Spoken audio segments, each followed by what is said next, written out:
श्रीपाठक हिंदी साहित्य आधुनिक काव्य के अंतर्गत हम पढ़ रहे थे सुदामा पांडे धूमिल की रचना 20 साल बाद। 20 साल बाद यहाँ स्वतंत्रता के बाद की जो यहाँ चर्चा हुई है उसमें धूमिल जी ने प्रकाश डाला और स्वतंत्रता 20 वर्ष के बाद में जो स्थिति है वो वैसी की वैसी बनी हुई है। उस पर कवि ने बताया कि 20 साल बाद मेरे चेहरे पे वे आंखें वापस लौट आई है कि जिसने पहली बार जंगल देखा, जिसने पहली बार क्या देखा, जंगल देखा, हरे रंग का सैलाब, सभी पेड़ पौधे डूब गए और जहाँ हर चेतावनी खतरे के टालने के बाद हरी आंख बनकर रह गई 20 साल बाद। तो इसमें हमने सहप्रसंग व्याख्या की और फिर बताया कि 20 साल बाद मैं अपने आप से सवाल करता हूँ, 20 साल बाद मैं अपने आप से सवाल करता हूँ कि जानवर बनने के लिए कितनी सब्र की जरूरत होती है और बिना किसी उत्तर के चुपचाप आगे बढ़ जाता हूँ क्योंकि आजकल मौसम का मिजाज यूं है। फिर आगामी व्याख्या में आया कि दोपहर हो चुकी है, हर तरफ ताले लटक रहे हैं और दीवारों से चिपके गोली के छर्रे और सड़कों पर बिखरे जूतों की भाषा में एक दुर्घटना लिखी गई। हवा से फड़फड़ाते हुए हिंदुस्तान के नक्शे पर गाय ने गोबर कर दिया। इसमें कवि ने बताया कि दोपहर की खिली हुई धूप है, व्याप्त है और अब इस स्थिति को एक प्रतीक के माध्यम से कवि ने यहाँ स्पष्ट करने का प्रयास किया। कवि यहाँ प्रत्यक्ष एक चश्मदीद गुहा के रूप में बताते हैं कि दोपहर में खिली हुई धूप और फिर हर घर पर क्या है, ताले लटक रहे हैं, लोग घरों को छोड़कर बाहर चले गए हैं, दरवाजे बंद कर दिए हैं और दीवारों पर लगे हैं गोली के निशान। भय और आतंक का प्रतीक है, बर्बरता की कहानी सुनते ही कह रहे हैं और यहाँ सड़कों पर आम आदमी दिखाई नहीं दे रहा है, उनके छोड़े हुए जूते पड़े हुए हैं जो भय और हताशा का प्रतीक है, भूगोड़ी मानसिकता को व्यंजित कर रहे हैं। दोपहर के समय घरों में ताले, दीवारों पर लगे गोली के छर्रे, सड़कों पर बिखरे जूतों की भाषा एक भयानक दुर्घटना की सूचना देते हैं जिस हिंदुस्तान में रहते हुए लोगों ने खुशहाली की कामना की थी। जिस हिंदुस्तान में रहते हुए जो लोग हैं उन्होंने खुशहाली की कामना की थी और उसी नक्शा आज फड़फड़ाता हुआ ये जमीन पर पड़ा है। उस नक्शे पर गाय का गोबर पड़ा है। तात्पर्य यह है कि जिस नक्शे की हिफाजत के लिए हमने तन मन अर्पित कर दिया था और वही नक्शा तुच्छ गोबर के सड़कों पर बेकदरी से पड़ा है। फिर आगे आया देखना, आहे वापस लौटकर छूटे हुए जूतों में पैर डालने का वक्त नहीं है, आहे छूटे हुए जूतों में पैर डालने का वक्त नहीं है। 20 साल बाद और इस शरीर में सुनसान गलियों से चोरों की तरह गुजरते हुए अपने आप से सवाल करता हूँ, क्या आजादी सिर्फ 3 थके हुए रंगों का नाम है जिसमें एक पहिया होता है या इसका कोई खास मतलब होता है? और बिना किसी उत्तर के आगे बढ़ जाता हूँ चुपचाप। ये व्याख्या एग्जाम में पूछी गई थी और बहुत महत्वपूर्ण है। आहे वापस लौटकर छूटे हुए जूतों में पैर डालने का वक्त नहीं है, आहे वापस लौटकर छूटे हुए जूतों में पैर डालने का वक्त नहीं है। 20 साल बाद और इस शरीर में सुनसान गलियों से चोरों की तरह गुजरते हुए अपने आप से सवाल करता हूँ,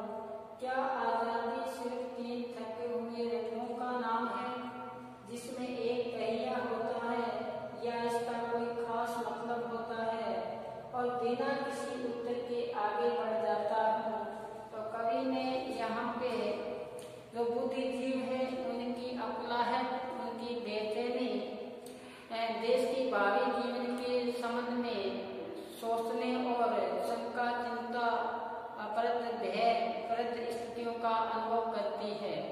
और इसका चित्रण यहाँ किया गया है। जो बुद्धिजीवी है वो जो आज़ादी के बाद में जो सपने सजोए थे वो पूरे नहीं हुए।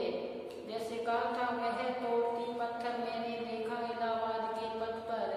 आज़ादी के बाद में भी स्थिति वही है कि महिला इलाहाबाद के रास्ते पर पत्थर तोड़ रही है। वह तोड़ती पत्थर मैंने देखा इलाहाबाद के पथ पर, नहीं कोई छायादार पेड़ जहाँ हो बैठी स्वीकार। हाथ गुरु हथौड़ा हाथ लिए करती बार बार प्रहार, सामने अटालाटी का पराकार।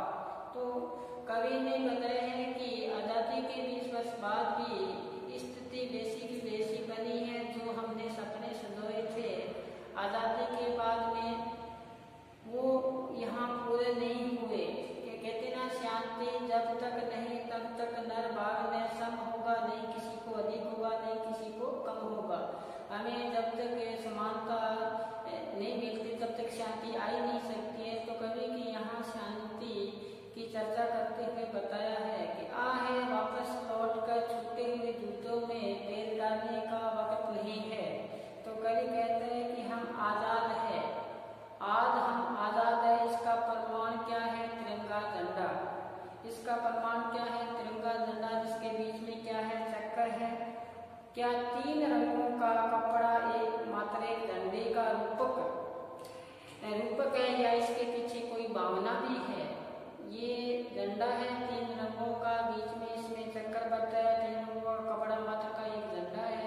इसके पीछे भी कोई हमारा इसके पीछे भी हमारी कोई भावना है, निहित है। यदि ऐसा होता, अगर भावना निहित नहीं होती तो ये जो तिरंगा झंडा इतनी बुलंदी पर मस्ती से नहीं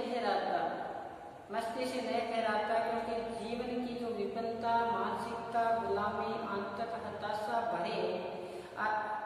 भरे माहौल में इतना निष्पक्ष होकर कभी फहराता नहीं। तो इसके पीछे हमारा बहुत बलिदान है। ये जो तिरंगा झंडा है, कवि कहना चाहते हैं यहाँ धूमिल जी 20 साल बाद की कविता में। तो आगे बताया कि आज़ादी के इतने दिनों के बाद भी देश में इतनी विपन्नता मानसिकता फंसी रहती है। तब फिर इतना प्रश्न उठता है, क्या हम 20 साल की फिर प्रश्न उठता है कि वापस लौट कर हम वापस 20 वर्ष पहले चले जाएं, जहां अर्थात विदेशी शासन के अधीन बने रहे, या हम 20 साल बाद वापस लौट जाए उन विदेशी शासनों के अधीन बन जाए। क्या उचित है? ये प्रश्न करता है धूमिल जी हमसे। फिर कहता है, इस रचनाकार ने स्पष्ट उत्तर दिया कि छूटे हुए जूतों में पैर डालने का अब समय नहीं है। छूटे हुए जूतों में पैर डालने का अब समय नहीं है। हम वापिस 20 वर्ष गत नहीं जा सकते, अब वो समय नहीं है। हमें पैरों की क्या देनी होगी? गतिशीलता देनी होगी। हमें नए नियमों, अनुशासनों अथवा शासन अपने लोगों को फिर अपनाना किसी प्रकार संगत और बौद्ध धरातल पर ग्राह्य नहीं है। हमें अपने पैरों की गति नए परिवेश में नए गति के साथ डालना होगा और अपने जीवन के उपयोग की दृष्टि से नए जूते पहनने होंगे। वो जूतों में पैर डालने की आवश्यकता नहीं है। कवि कहता है कि अपने जीवन के उपयोग की दृष्टि से हमें नए जूते पहनने होंगे, अर्थात लौटकर शासन क्या इसी माहौल में जाना उचित नहीं। ऐसी ऊहापोत मानसिक उद्वेगुण की रचना की तरह सामान्य चुपचाप इतिहास आगे बढ़ रहा है। हम जैसे उदरपुर में ही हम आगे बढ़ते जा रहे हैं। तो कवि कहते हैं कि हमें अब जीवन में की दृष्टि से नए जूते ही अपनाने होंगे। और इसका कोई उत्तर नहीं बन पाता क्या आज़ादी के बाद प्राप्त तिरंगा झंडा हमारे जीवन का कोई सार्थक नया अर्थ लेके आएगा? और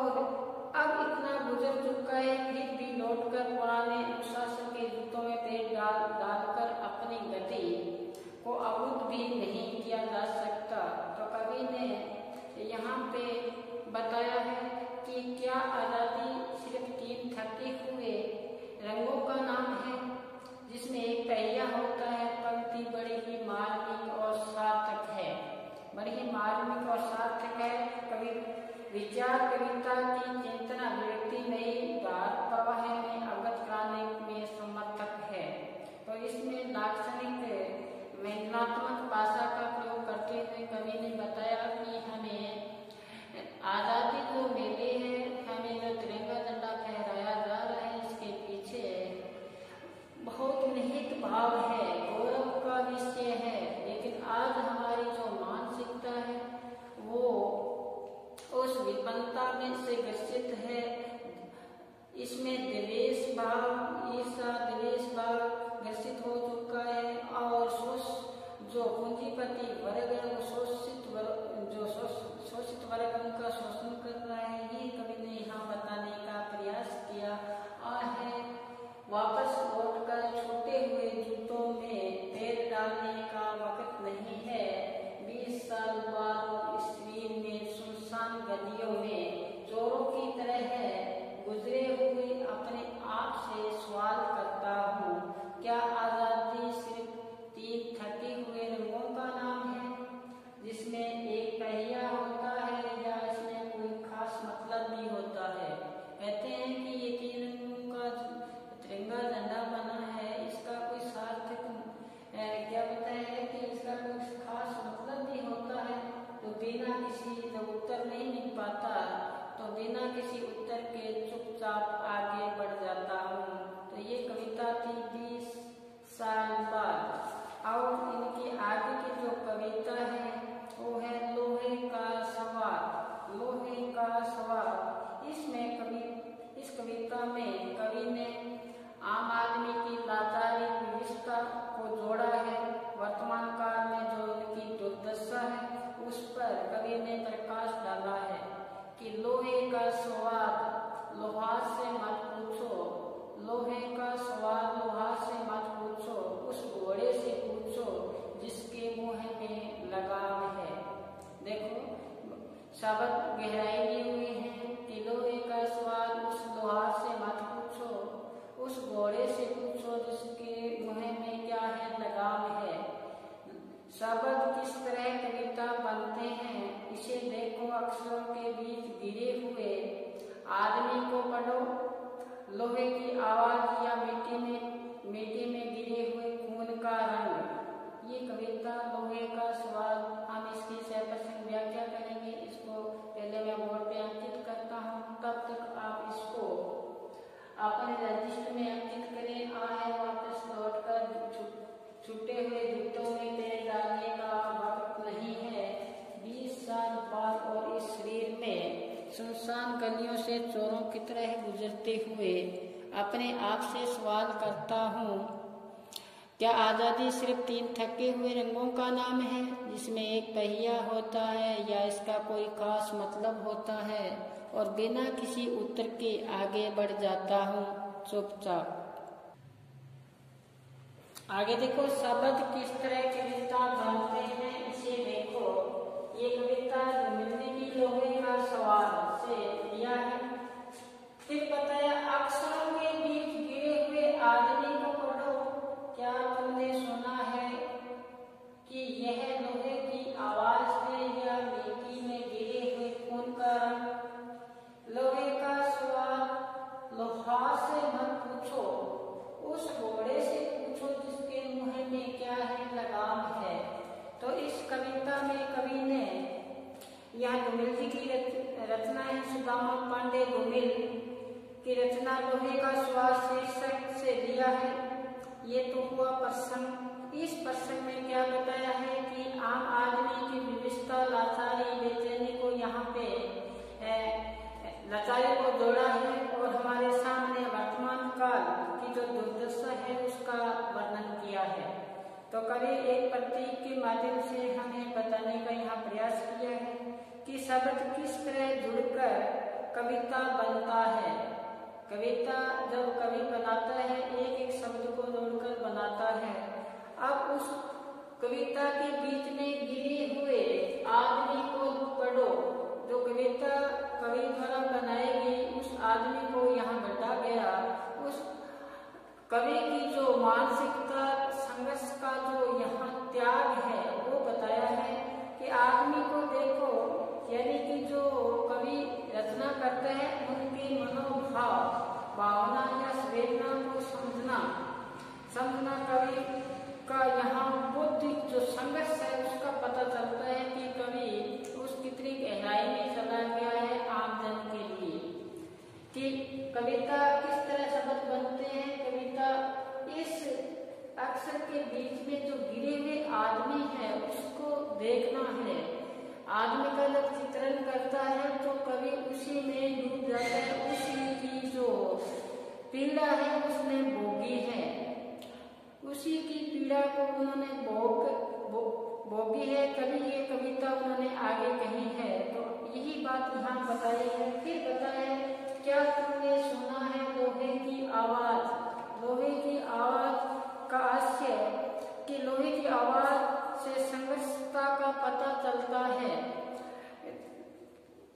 कि उसने कितनी वेदना और पीड़ा भोगी है। जब लोहे पर चोट पड़ती है तभी उसको पता चलता है। या इसी प्रकार से बताया है, या मिट्टी में गिरे हुए खून कि जब कोई व्यक्ति परिश्रम करता है, अपने आप को उस मिट्टी में खपा देता है, अपना पसीना बहाता है, उस मिट्टी में अन्न उपजाने के लिए अपना मेहनत करता है, तो उस मिट्टी में गिरे हुए खून का रंग देखो। तो कवि जब रचना करता है तो उस किसान की जो दशा है उसका वर्णन करता है। आगे देखो फिर बताया है कवि ने कि लोहे का स्वाद लोहार से मत पूछो, उस घोड़े से पूछो, उस घोड़े से पूछो जिसके मुंह में क्या है, लगाम है। तो यहाँ पर कवि ने बताया है कि शोषित पीड़ित व्यक्ति है, उसकी व्यथा वेदना को यहाँ पर विषय के रूप में यहाँ प्रस्तुत किया है। तो कवि क्या कहते हैं फिर प्रतीक के माध्यम से कि लोहे का स्वाद लोहार से मत पूछो, लोहे का स्वाद लोहार से मत पूछो, क्योंकि लोहार तो लोहे को तपाकर गलाकर और फिर उसमें इच्छा अनुसार ढाल देता है। और फिर बताए उसका व्यवहार लोहे पर क्या बीतती है ये तो लोहा ही जानता है, यह तो लोहा ही जानता है कि उस पर क्या बीतती है। फिर आगे बताया कि उस घोड़े से पूछो जिसके मुंह में लगाम है। घोड़ा लगाम लोहे की जंजीर को दबाता रहता है, फिर भी उसमें जो पीड़ित दमित रहता है उसी से, तो वह जानता है लोहा कितना उसको पीड़ा दे रहा है या कष्ट देता है। लोहे का स्वाद घोड़े से मालूम होता है, इसी लोहे के सामने पूछना चाहिए। तो कवि ने लोहे को या प्रतीक के माध्यम से सामाजिक जीवन में जो कष्टदायक है उसी स्थितियों का यहाँ वेदना की है। लोहा जो शब्द आया है वो शोषकों का प्रतीक है, घोड़ा शोषकों का प्रतीक और घोड़ा शोषितों का प्रतीक के माध्यम से यहाँ प्रस्तुत हुआ है। तो ये कविता थी धूमिल जी की 20 साल बाद और लोहे का सवाल। इसमें हमने अच्छी तरह से इसको पढ़ा। लोहे का स्वाद की शब्द किस तरह बनते हैं, शब्द किस तरह कविता बनते हैं, इसे देखो। अक्षरों के बीच आदमी को पढ़ो। क्या तुमने सुना है यह लोहे की आवाज है या मिट्टी में गिरे हुए खून का रंग। लोहे का स्वाद लोहार से मत पूछो, लोहे का उस घोड़े से पूछो जिसके मुंह में लगाम है। तो इसी के साथ हमारी प्राचीन मध्यकालीन काव्य की जो बुक है इसमें जो कवियों की व्याख्या की हमने सहप्रसंग व्याख्या की। कल हम नया टॉपिक शुरू करने जा रहे हैं, लघु काव्य जो संभोग है जगदीश गुप्त का, उसको शुरू करेंगे।